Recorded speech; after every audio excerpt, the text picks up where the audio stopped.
गए और फिर मुकम्मल तवज्जो के साथ करबला का मंजर सुनिए ताकि आपको मालूम हो कि आखिर इमाम हुसैन मदीना छोड़ करके, मक्का छोड़ करके, अपने नाना के शहर को छोड़ करके करबला क्यों गए, अपने खानदान की शहादत क्यों पेश की, अपने घर वालों को क्यों कुर्बान किया। मुअज़्ज़ज़ सामईन, करबला बयान करने वाले तीन तरह के लोग इस दुनिया में हैं। तीन तरह के लोग करबला का वाकया बयान करते हैं, लेकिन तीनों के बयान करने में बहुत बड़ा फर्क है, जमीन आसमान का फर्क है।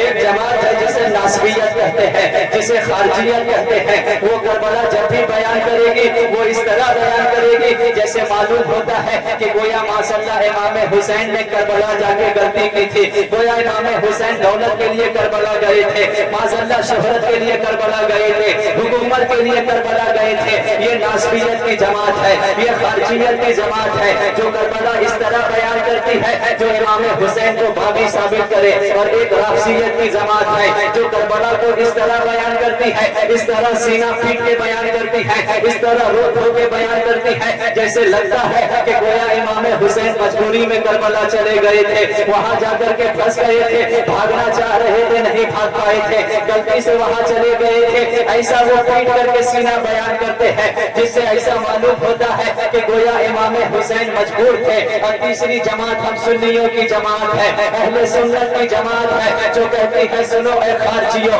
जो तुम बयान कर रहे हो ये भी गलत बयान कर रहे हो। हर किस ऐसा नहीं है कि इमाम हुसैन दौलत के लिए करबला गए थे, इमाम हुसैन इक़्तिदार के लिए करबला गए थे। अरे बेवकूफो, जरा अक्ल पे जोर दो, जरा अक्ल के नाखून लो।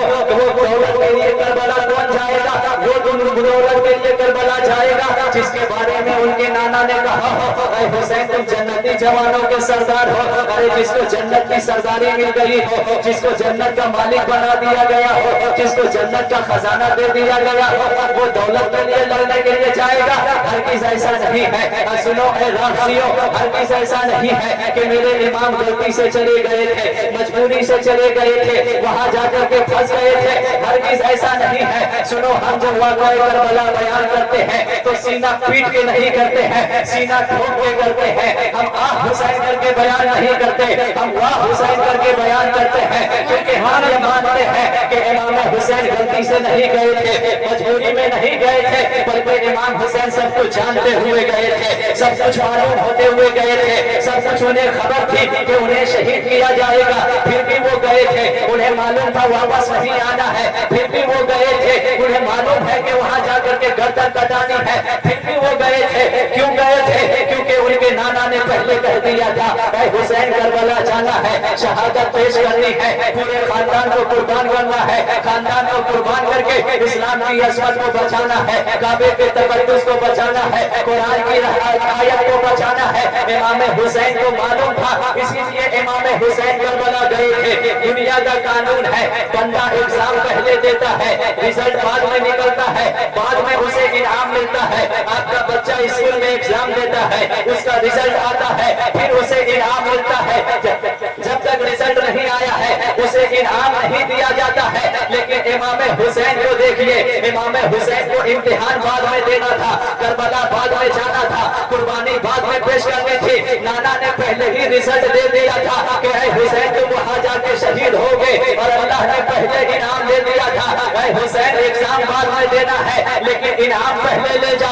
जन्नत की सरदारी तेरे नाम कर रहा हो, और कौसर का प्याला तेरे नाम कर रहा हो, कायनात की सरदारी तेरे नाम कर रहा हो। हुसैन इनाम पहले मिल गया है, अब तुम्हें इम्तिहान लेना है। अरे नादानो, जिसे इनाम पहले मिल गया हो वो मजबूरी में नहीं गया था, वो जानबूझ के गया था, खुशी खुशी गया था, अपने इम्तिहान को देने गया था, अपने नाना से किए हुए वादे को निभाने गया था। देखिए इमाम हुसैन मक्के से निकले हैं, करबला की तरफ जा रहे हैं, करबला पहुंचे हैं, सामने से यजीदियों ने अपना लश्कर भेजा है।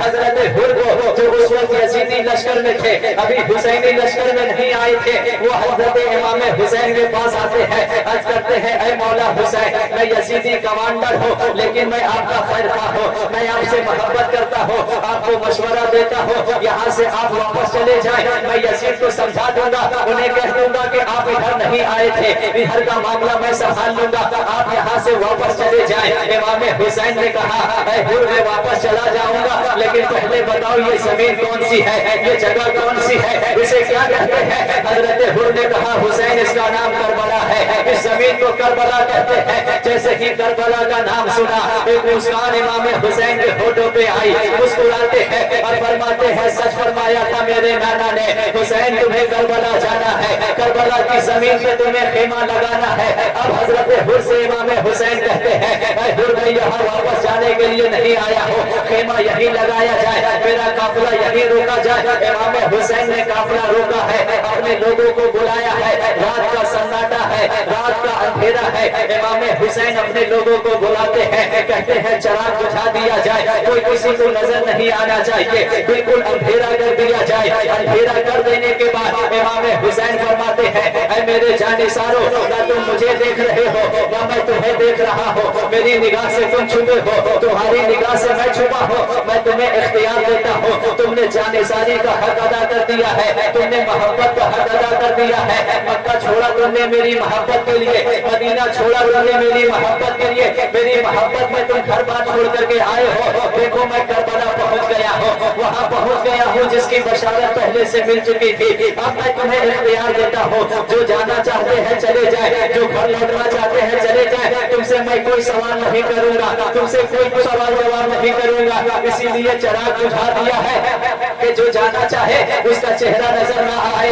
जाओ मैं तुम्हें इख्तियार देता हूँ, खुशी खुशी चले जाओ। यजीद का मामला मेरे साथ है, मैं यजीद को अकेला देख लूंगा, तुम लोग यहाँ से चले जाओ। लेकिन वो हुसैन के दीवाने थे, वो ऐसे जानेसार थे, सबने तड़प कर कहा हुसैन हम वो जानेसार नहीं है कि जब जन्नत में जाने का मौका आएगा तब तो कहेंगे कि हम हुसैन के दीवाने हैं, और आज जब आपके साथ देने का मौका है तो हम आपका साथ छोड़ करके भाग जाए, ऐसा नहीं होगा। हुसैन हमारी तलवार आपके साथ चलेगी, हुसैन हमारी गर्दन आपके साथ चलेगी।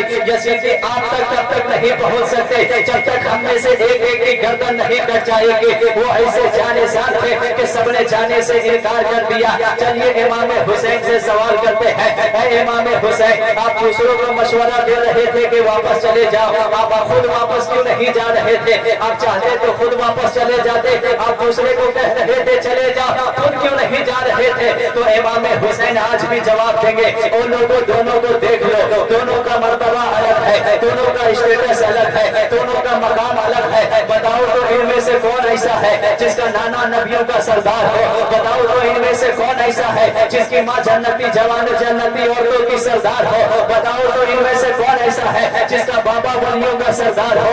बताओ इनमें से कौन ऐसा है जिसका भाई हसन मुस्तफा हो?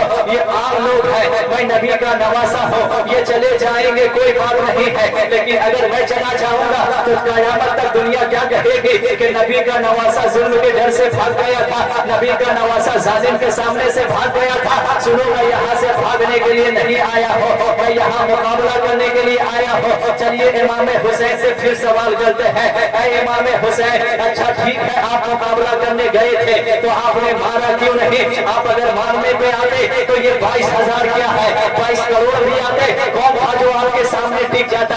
एक बार आप दुआ कर देते, फरिश्तों की जमात उतर जाती, कौन था जो आपके मुकाबले में टिक जाता? आपने मारा नहीं, आपने लश्कर बुलाया नहीं, आखिर इसकी वजह क्या है? तो इमाम हुसैन आज भी आपको जवाब देंगे। सुनो मेरे दीवानों, मैं करबला में जीतो हार का मतलब बदलने गया था, मैं करबला में जीतो हार का फलसफा बदलने गया था, मैं करबला में जीतो हार का मतलब तब्दील करने गया था। दुनिया का कानून है, जो गर्दन काटता है वो जीत जाता है, जो खेमे जला देता है वो जीत जाता है, जो घरों को लूट लेता है वो जीत जाता है, जो बेटों को शहीद करता है वो जीत जाता है। करबला में मैं जंग का नक्शा बदलने गया था, कल दुनिया देखेगी कि हुसैन ने कयामत तक के लिए जंग का नक्शा तब्दील कर दिया है। दुनिया का कानून है, जो गर्दन काटता है वो जीतता है, लेकिन करबला में लोगों ने देखा जो गर्दन काट रहा था वो यजीद हार गया है, जो हुसैन गर्दन कटा रहे थे वो जीत गए